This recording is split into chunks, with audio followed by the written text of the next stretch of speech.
So here we are. We're in the tap room at 42North in East Aurora. This is sort of your brainchild, right? And you have a pretty cool history. Yeah. Like, well, it's like, as you know, I'm not from Western New York. right. You know, I chose to move here. I hate to say how long ago, about 20 years. Moved here to do, of all things, run the marketing for the Buffalo Sabres. So I was recruited from the Los Angeles Kings, but a Midwest guy at heart. So it was easy for me to come back to the Great Lakes. You're a Cleveland guy. Cleveland guy. Born and raised. Yeah, we have as much heartbreak as the Bills do. I'm not totally wearing this shirt for you because it's obviously the Browns colors, but yeah. Whatever. Yeah. I mean, you and I have talked a ton about Cleveland, and you make, not that it's really a trip to Mecca, right? But you regularly go to ball games there. I mean, you're a huge fan of what used to be the Indians, right? Don't get me started there. But no, well, it's just part of the reason I love Buffalo is because we share. I always look at Buffalo as kind of a the little brother of Cleveland. Same people, blue collar roots. Yep. But the other hand is there's some things Western New York, specifically Buffalo, can learn from Cleveland.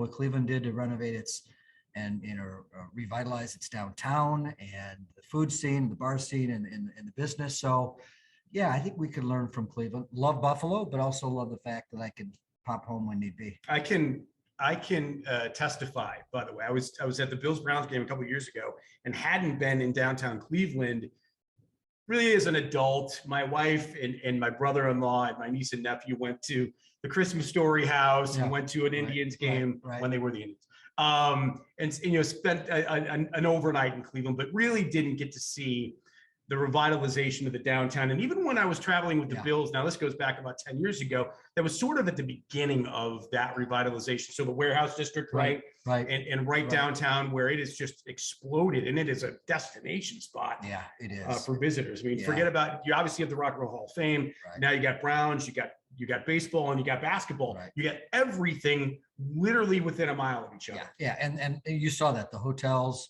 sprouted up around it, the restaurants, the bars. It's a vibrant downtown. I was with the Cavaliers when we opened up that building, so I was part of us moving from Richfield, which was the middle of nowhere, to downtown, and that whole transformation. And that was the mid '90s, and there's still momentum. There's still momentum there. Were you Mark Price era Cavs? Mark Price, Brad Doherty. Yeah. And there was this guy that played for Chicago. I can't remember his name. His number's 23. Yeah. For some reason, he always beat us in the playoffs. And you can't plan for that. But no, those were great days. And it's fun to see how Cleveland's continued to evolve. And my hope is, in my small way, we can do things to kind of contribute to the culture and the fabric of Western New York. Yeah, by the way, very quickly, good friend of mine, and obviously Buffalo loves him because he is a former Bill player, but Mark Kelso works for Brad Doherty now. Yes. For his NASCAR team, which is really cool. Right. You never thought of Mark as a NASCAR guy. And and as you know, Mark, another, he's a buddy. He's also, lives here in East Aurora. Yeah. So it's cool. That was just a cool, quick thing if you didn't know. And he talks very highly about Brad Doherty as Brad had a terrific NBA career, but my God, he's turned into an unbelievable businessman. Yeah. He was always a smart guy. Those were great teams to watch in the mid '90s. The great teams. And by the way, pro basketball, if you've never seen it, is so much different in person than it is on TV. Would you agree? Yeah, absolutely. I mean, there's, it's the NBA is a show. The lights, the camera, the action, the dance teams. It's just it's Hollywood stuff. Yeah. It's Hollywood cool stuff. And to see these guys, my only NBA, like actually being part of a game, I did the PA it was the Spurs and the Knicks. I think it was '99 at the arena downtown. And the Spurs had the Admiral and Tim Duncan. Right. They were loaded. Pop was the coach, obviously, and the Knicks were coming off, I think, a big playoff. They had Spreewell and some other guys. And to watch guys courtside that are 6'9", Right, I know, 10, right. do the things athletically they do. Right, right. Like if you can ever get courtside to an NBA game, It's crazy. oh my God, It's crazy. these Yeah. guys, you Yeah. want to talk about amazing athletes. Right. Yeah. You know, and a guy who's on the floor who's 6'1", 6'2", looks like a midget. Right. You know? Yeah, it's incredible. The other guys are all 6'10", 6'11". So we're at 42 North. Again, your brainchild. And I want to get to that in a second. By the way, that's my dog back there. Actually, my daughter's dog, Hyde. So what's up, Hyde? he was just a little bored today. Hyde's pretty so awesome. He wanted to meet Bull, Hi, buddy. and here he How you is. doing? Oh my God, you are so friendly. My dog Dieter would love you, Hyde. You probably smell Dieter right now. So we're out of the basement. Obviously, we're in the brewery at 42 North in East Aurora. One of my favorite spots to be. One of my favorite people. Tell me about your time, because people want to know. Tell me about your time with the Sabres. Like, Yeah. what So, you know, not to bring up any bad memories for the fans, but yeah, I was there during the no goal era. Yeah. And you know, left the LA Kings and joined the Sabres. And that very year, we went on to the Stanley Cup Finals. Just came up a little bit short, maybe about a foot short, right? But they were great times. You know, what I loved, you know, coming to Buffalo for that gig was Buffalo is such a great hockey town. And I know it's crazy for football, but when you think about Buffalo, and you know, how many NHL players have come out of Buffalo? How many folks participate on a daily basis with the game of hockey? Kids, adults, men, women. And, you know, I see Buffalo, I really think, and I say this, you know, I think Buffalo could and should be, you know, the Green Bay of the NHL. Yeah. Right. And we're, you know, we can throw a baseball to hit, you know, Canada. So when I came to Buffalo to, you know, run the marketing of the Sabres, I was super excited because there was just this grassroots support, it's fabric of the community. Unlike LA, where hockey is pure entertainment, you know, who's sitting at the glass seats, right? It was more about, you go into a hockey game in LA to be seen. Yeah. You actually go to a hockey game in Buffalo to watch the game. Right. So yeah, it was great. You know, obviously, you know, we'll do a whole nother chapter on this, on the whole end of the Rigas era and what all that meant. Right. But you know, the 4 or so years I spent with the Sabres and with the fans of Buffalo were great. It's a real hockey town. Yeah. I mean, and you play hockey, obviously, and things like the 11-day power play have spawned out of Buffalo. And I had just moved to Buffalo and hadn't been a Sabres. I grew up in Rochester, but when I grew up in Rochester, the Amherst were the farm team of the Bruins at the beginning. Right. And then it shifted to the Sabres. But I grew up, believe it or not, a Flyer fan of, you know, the Broad Street Bully teams, because my buddy down the street was a fan and I didn't really know much about hockey. So he was older than me. And I'm like, okay, I'll be a Flyer fan. But you like the look of Bobby Clark. Sure. Right? Oh my God. With those, with, you know, missing most of his teeth. Yes. Yeah. Needless to say, I moved here in late '97. So all of this is starting to ramp up in terms of a really good Sabre hockey team. And then, of course, the Stanley Cup run happens. And there, by the way, if you didn't live through that, there is nothing like tailgating in shorts and T-shirts for a hockey game. Yeah, and unfortunately, there's probably I hate to say it, a generation of fans right now that's never experienced that. That's right. But if you have experienced the last 2 years of the Bills around the playoffs, Stanley Cup playoffs, that's 4 days a week. Yeah. Right? Yeah. 4 days a week. Restaurants, bars, outdoor tailgating. And there's nothing like, not only the on-ice intensity of playoff hockey is a different game, but, you know, what this town can do to support its team around the playoffs was remarkable. That's why it was fun. Because even after the no goal year, I mean, we had a good run of 3-4 years. Absolutely. You know, I still say if Jay McKee didn't go down with, you know, we were out of defensemen. That's right. We were out of defensemen. But that team may have been better than the Stanley Cup team. Yeah. Yeah. And I have to ask you because, and I'm partial to it for no real particular reason, but I think because I lived through those days. You're a branding guy, right? Yep. I'm a huge fan of the goat head. I know it's not original and I get it. And I like the fact they went back to the original, but I love the goat head. I miss it terribly. And I've always wondered why.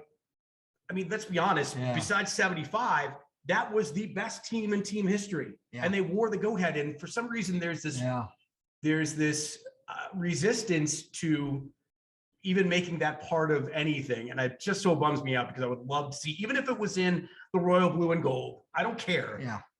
There's something about the goat head that I love because it's just the charging buffalo.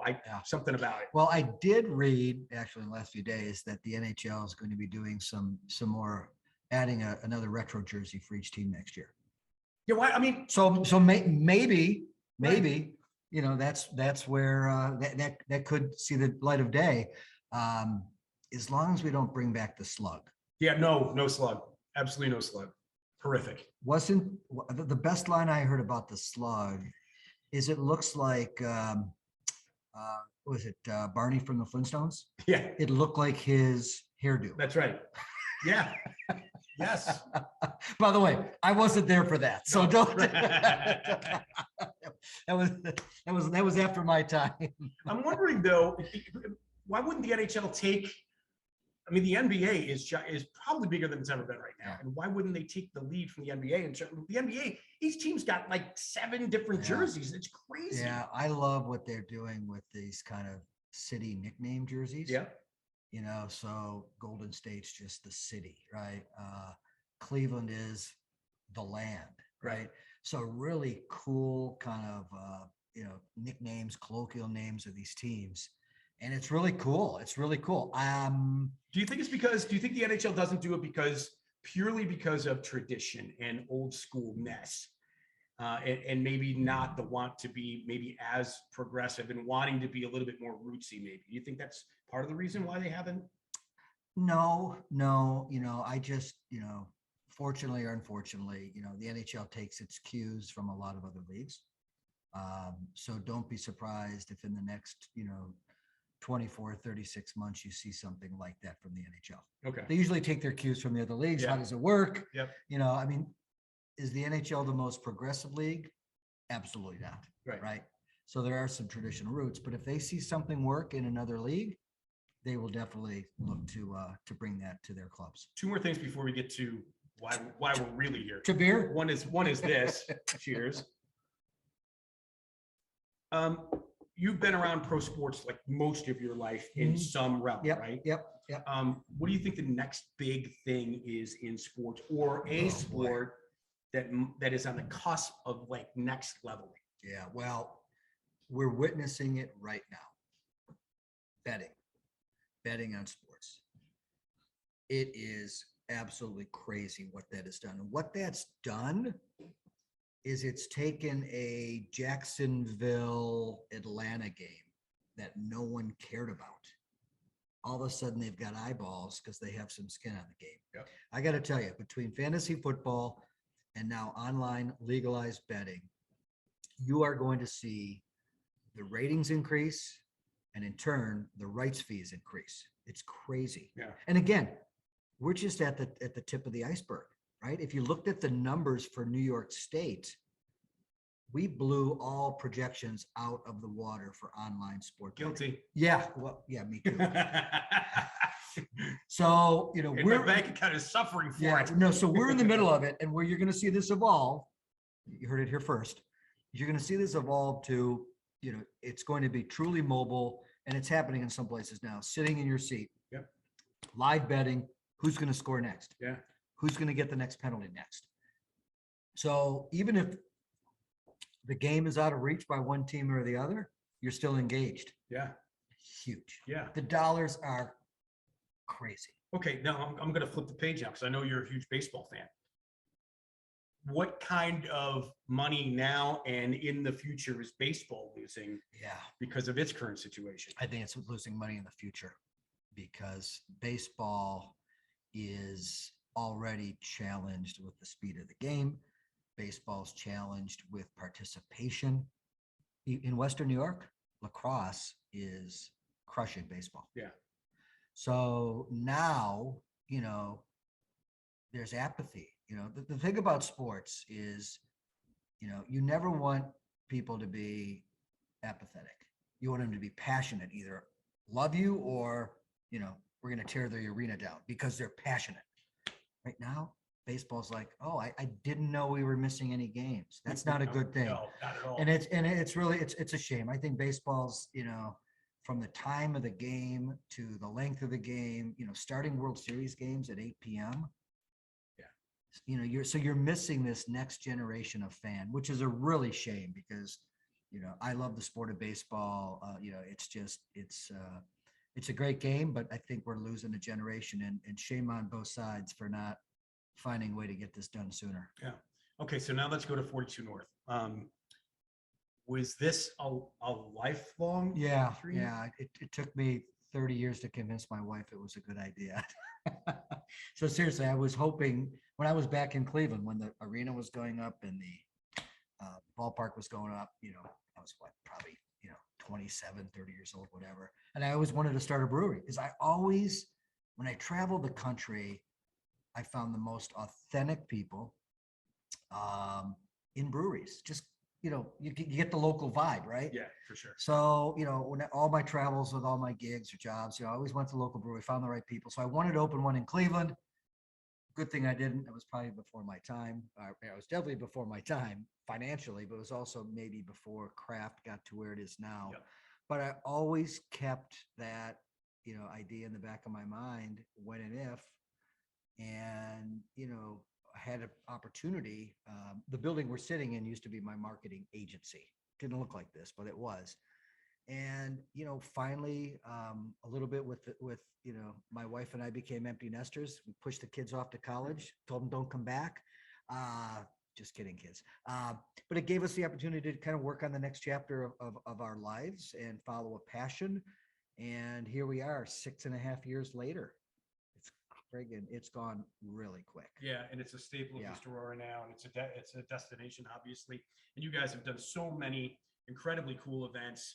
Whether it's we were talking before we started recording about community. I mean, you guys are out. If we look at your Instagram page on a regular basis, you're at something almost all the time. Some sort of festival, either one that you created or one that you have made better by the fact that you and your partnership with Fat Bob's can be there together. Yeah, and the pandemic really forced us to get out of the tap room. Why? People weren't allowed in the tap room, right? And if they were allowed in, it was half capacity, this, that, or the other thing. So, 2 years ago, can't believe it was 2 years that the pandemic. 2 years ago, said, what are we going to do? I mean, we just can't shut our doors. We've got 30-some employees, and what can we do? So we said, let's take the tap room experience out on the road. So we've worked a lot with New York State parks. We work a lot with Erie County parks.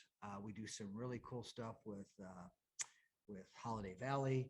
We've got a bunch of cool events coming up this summer. So it forced us to get creative, entrepreneurial, and take our experience and kind of just take it out on the road. Yeah, you're doing a really cool Maple Fest. I was in the men's room. There's a great poster, and I caught my attention. Oh, this is awesome. And by the way, just it's the maple in that porter is actually made in Erie County. Sure. It's county employee made, produced, packaged maple syrup. So we're calling it farm to glass. Yeah, you literally.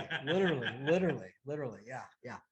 So anyway, all of those things happening. So let's go back to, it's in your brain now. It's functional. Now we're going to do this, right? Mm-hmm. So you get into the steps, you figure out what you're going to do, where you're going to put it, yada, yada, yada. Right. And ultimately, and one of the big reasons why we're doing this is because of the very infancy of this brewery and who was brewing at the time. Yeah. So it's very topical that we're sitting down here today. And we'll just quickly segue to current events. Obviously, there's, horrific events going on in Ukraine. And one of our original brewers, matter of fact, if you see any of the wood or the bricks behind me, he was out there with me cutting the bricks and cutting the wood. Naz Dribat. Naz is of Ukrainian descent. He was here on a work visa and helped us open the brewery. And since then has gone back to Ukraine to open his own brewery. So, these events affect us in a real personal way. It's one thing to see it, but it's also another thing to see someone who's in it. Yeah. So yeah, we've launched we've launched a cooperative effort, a new beer to help support him and all of his countrymen. And what's really cool about this beer, which is branded Resolve, is we have, as of this recording, we have 15 breweries across the globe, which includes Hungary, Portugal, a couple in the UK, who have signed up to brew this beer and donate the proceeds to the Ukrainian, the Ukrainian humanitarian effort. Really cool stuff. So it's Resolve, right? It's Resolve. It's Resolve. We are brewing that beer today. So hopefully by the time someone sees this, hears this over the, in the next couple of weeks, it'll be ready. Cool. And you created it, right? Or did you? My team. There's Okay. there's really no me in this place, in all seriousness, because we have got an unbelievable team, many of which have been here since the day we opened. Okay. Many of which also had a personal relationship with Nas. So so really a team effort. We came together. What can we do? What can we do? And what are we good at? Well, we're pretty good at making beer, right? So put the thinking, let's brew a beer. Let's toss the recipe across the country and then invite other breweries to jump on board. So, are we going to raise $10,000? Are we going to raise $1 million? Somewhere in between. Yeah. But I think the important thing is it's also demonstrating to Nas, because he's aware of this effort. He sent me an Instagram message at 4 a.m, thanking us for what we were doing. I'm like, yeah, thank you for being alive. Right. But I think it also demonstrates to Nas and all of his, communities that we're thinking about these guys, Yeah. right? Yeah. It's generating awareness. It's demonstrating solidarity. And yes, if we can also send medical supplies and food and water and clothes to the refugees who are on the border in Poland, even better. Yeah. Even better. So Nas is in Kyiv, is that right? He is. He has moved a couple hours west, which is at least right now out of the crossfire. Right. But like all of his countrymen, he's, and part of the reason name is Resolve is just the resolve of these people. Sure. But in that case, he's resolute to stay in Ukraine and defend his country. Yeah, it's really pretty incredible. Yeah. So, I mean, just like all those other folks that you've watched on the news, they're taking trains to Poland and they're getting out of Dodge. So he had to leave, obviously, his brewery behind. He did. Obviously, whatever family he has there behind, I'm assuming. Yeah, he did. And it was funny on this Resolve beer. He, it's 4 a.m. here. I'm guessing it's probably 11. I think they're about 8 or 10 hours ahead. Anyways, I just pictured him in his basement or wherever. Yeah. And he actually scribbled out the recipe for the beer that we're brewing, and he sent it over to us. So that's one of the recipes that we're asking breweries across the country. So while he's not brewing right now, he's still being a brewer. Sure. Yeah, that's really incredible. Yeah. So we hope to have it done and ready in the next couple of weeks. Next couple of weeks. Okay. Yep. When just follow any of our social media channels where, obviously it'll be available here. But we're getting a lot of inquiry from other breweries in town. For example, I know Thin Man Brewery. Yep. And Paul Santora with his 1927 Yep. brewery. They're going to be brewing it as well. That's great. And a lot of other restaurants and bars have asked how they can get it. Just to show some support, show the solidarity. Yeah. It's really remarkable because I know there's so many people that are watching and they want to help and they just don't know how.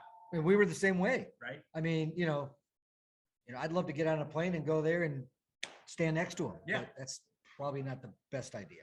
But I would so it's, and again, it's a small thing, but the thing about beer too is, and Nas said this to me on the phone at, again, 4 a.m. a couple of days ago. It's like, beer's about bringing people together, right? And beer has been around for hundreds of years, thousands of years, Thousands, yeah. and it's a communal drink, brings people together. They laugh, they cry, they tell stories. So, you know, if again, in our super small way, if we can just help a little bit and make him feel better in the process, that's a win-win. Yeah. That's a win-win. I can't wait for people in the Ukraine to be raising cans of Resolve. Well, what's so funny, we ended our conversation a couple nights ago, and our final thought, and we've communicated a little bit since then, but was, you know, and I promised Nas, when this ends, hopefully sooner than later, you know, we are getting on a plane and we are flying to Ukraine, and we're going to have a beer together. And that was kind of our, you know, passing thought. So that's the hope.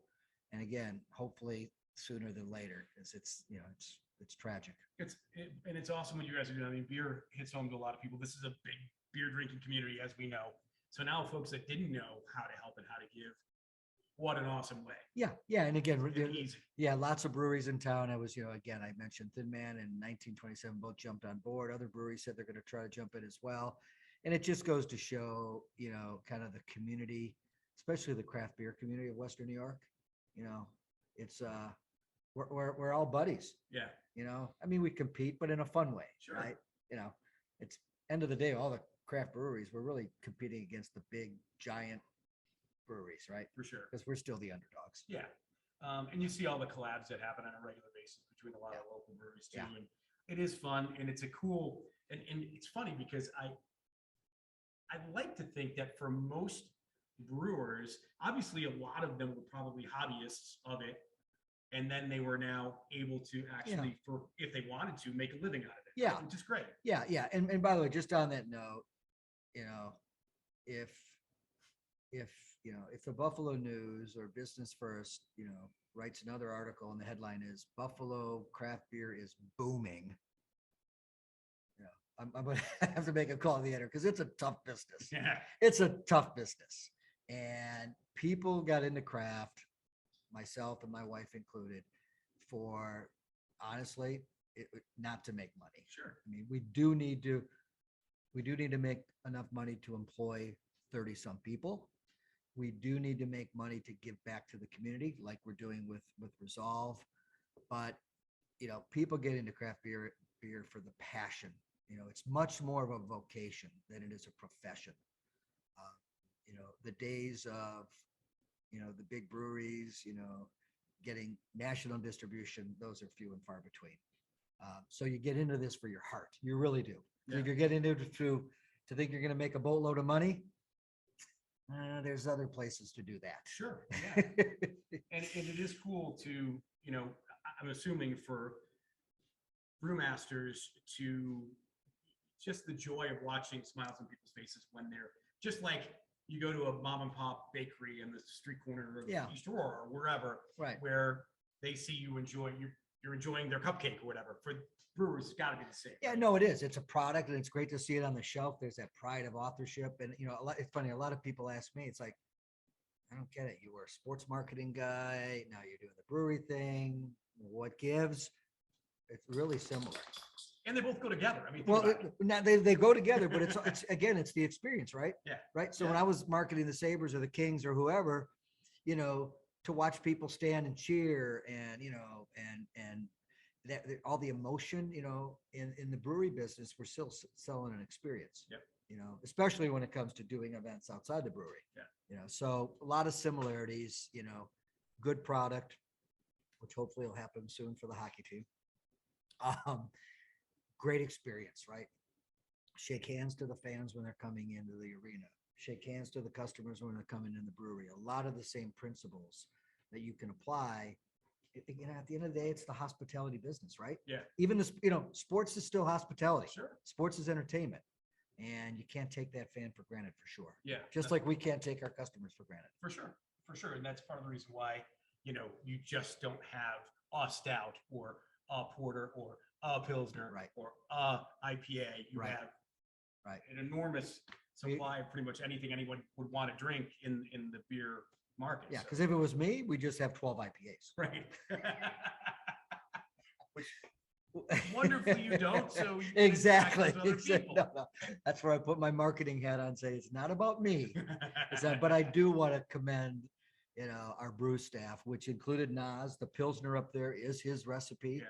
from back in the day.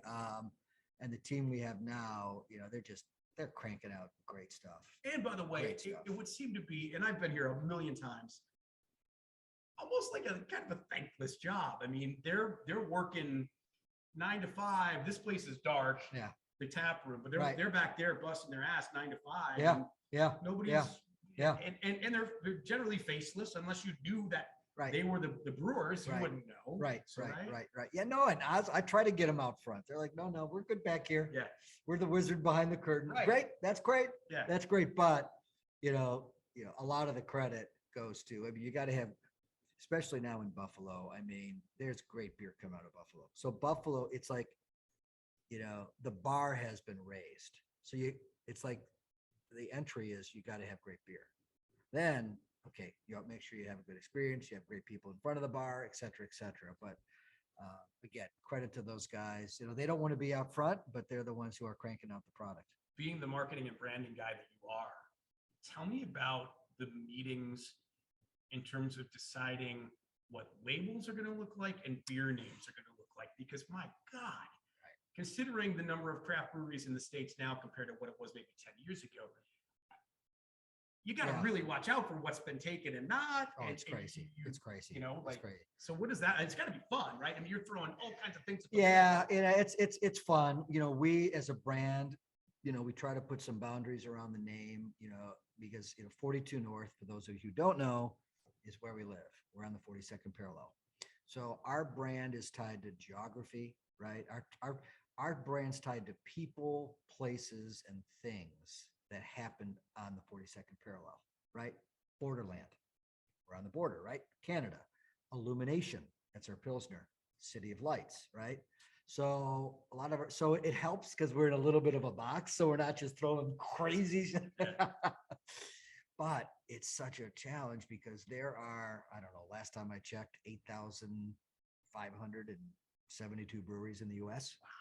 And when we opened, we were number 4,000. Right. Everybody said to me, "Oh, John, nice idea. Too late. Too bad you're late to the party." I'm like, late to the party. I think we were the 6th or 7th brewery in Buffalo. Right. Really, seriously. There's 30 plus now. Yeah. So that being said, it is a challenge to come up with the names. We try to, again, keep our boundaries. We do some brainstorming. It's truly collaborative. I love it when my names get vetoed because that means somebody has a better idea, which I love. So that's always the challenge. And then on the recipe side, we look at trends. This place here is our laboratory. So we have a small pilot system where we'll try things. We'll put them on tap. Customers will come in. If they like it, then we'll think about, okay, this could become a full-time beer. And just like we just launched an Irish Red. I tell you how many customers coming in. When you're going to have a red? When are you going to have a red? Like, okay, fine, we'll have an Irish Red. And since then, it's been the number 1 or 2 selling beer in the tap room. There you go. So the point is, we get a lot of our input from customers. Yeah, and it's seasonal too. Right? Seasonal. Obviously, Yep. right? Yep. So your Irish Red is weird. I know St. Patrick's Day is a week away. Crazy that we're gonna do an Irish Red right now. Well, the part of the reason we didn't, because we're like this, like, hey, everybody's got an Right, it's Irish cliche, Red. right? Who needs another Irish Red? Right. But when the people are, we want red, I'm like, fine, you'll get it red. And the good news is, it's awesome. That's right. That is awesome. So let's circle back to Resolve real quick. I want to give that other hit. And I know you wanted to mention a thing that, you guys are so big in community and philanthropy and give back. I mean, I know you and I did something a couple of years ago with Make-A-Wish that you are still today so very proud of, and you should be. I was absolutely humbled by it. When Bull and the team were partnered with Make-A-Wish, and we broke the all-time record for amount raised for a quote-unquote item. $16,000 we raised. I think up until that point, it might have been a Sweet of the Bills game for a couple grand. Yeah. And, I don't know if you know the story. I'm on my bike, my road bike at 7:30 in the morning going up in East Aurora, and my phone's ringing at 7:30. I'm like, who's calling me? And it was the radio station saying, we've got two people bidding on this brewer for a day package, and they're tied at 8,000 something. Would you be okay if we gave away two of them? Like, duh. Yeah. So $16,000, which was awesome. That again, our little brewery, a little thing called beer, can help raise 16 grand for what's one of the best not-for-profits in Western New York. So, but I'll give Bull credit because he was the one talking it up. Well, it helped that I knew you Yeah, and I had a personal yeah. relationship and I knew what you were offering. Yeah. So that definitely Yeah. didn't hurt. Yeah. But it was a great collaboration, and I'm glad we did it because Yeah. it was awesome. Yeah. It was, I mean, even being there and watching and listening to the two folks who were battling back and forth. Right.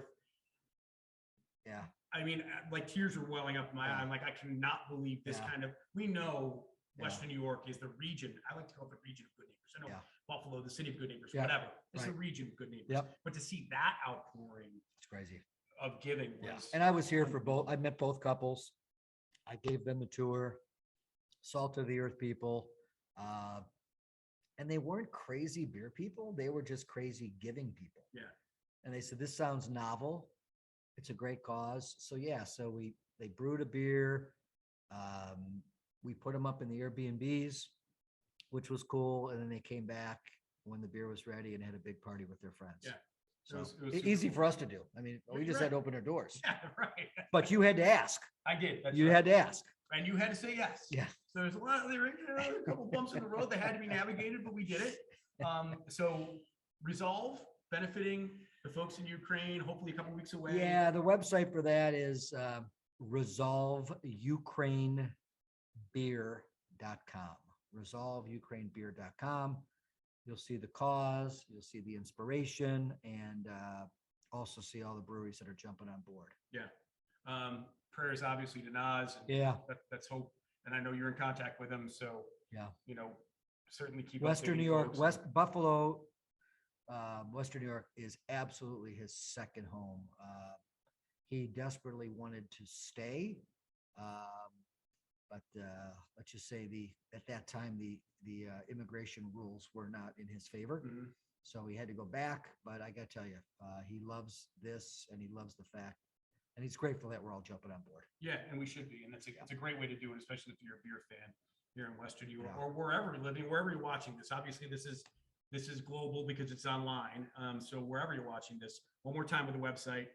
It is resolveukrainebeer.com. All right, look that up. Look up 42 North, obviously online and through all their social media platforms, because they're always doing something super cool that pretty much anybody can get involved in. I mean, I know you do a lot of outdoor things, you do cycling things, you do skiing things. And by the way, Bull has an open tab at 42 North, so feel free to just my last call. feel free to stop on in and put a beer on Bull's tab. Right, for sure, 100%. He'll sign for it. Thanks for doing this. Obviously, it's glad. I'm glad we could catch up. Yeah, this is and get overdue. out This there, is for overdue. sure. And there's a whole lot more that I want to talk to you about, Yeah. and another episode that we'll Yeah. get to based on your background and your sports and your connections with the Buffalo sports community. I absolutely want to, because I know you were talked about by our friends at the Buffalo News about the stadium and all of that. Not for now. That's for a another whole one. different chapter. Absolutely, absolutely. So, thanks, man, for doing. Thanks for the Cheers. beer, obviously. Cheers, Cheers brother. to you, man. And cheers to 42 North and getting me out of the basement on this episode. He's alive. I've seen him.